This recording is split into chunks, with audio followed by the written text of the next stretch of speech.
INSAC, Institut national supérieur des arts et de l'action culturelle, une journée particulière pour étudiants et encadreurs.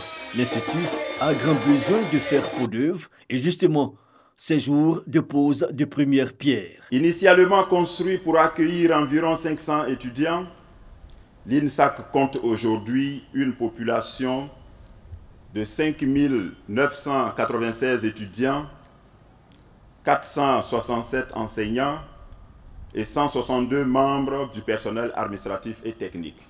Il y a également le problème de l'équipement en matériel technique et didactique au sein de nos 4 écoles et nos 3 centres de formation. Une couche de ciment à l'aide d'une truelle, le geste est symbolique, mais traduit l'engagement de l'État, selon la ministre Raymonde Goudou Kofi, à développer les infrastructures culturelles du pays, une disposition contenue dans le plan national de développement 2016-2020.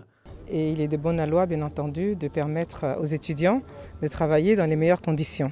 C'est ainsi que ce projet, à hauteur de plus de 19 milliards de francs CFA, va donc démarrer. Nous pensons dans les 3 semaines à venir.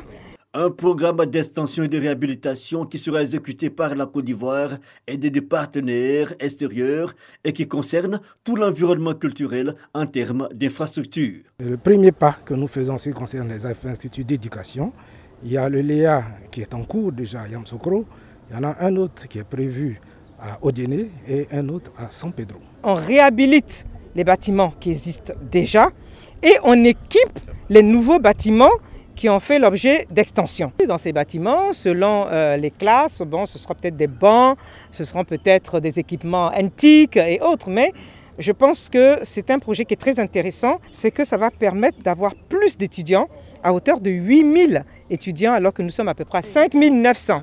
Développement de l'outil culturel salué par tous, les travaux seront livrés selon la tutelle dans 30 mois.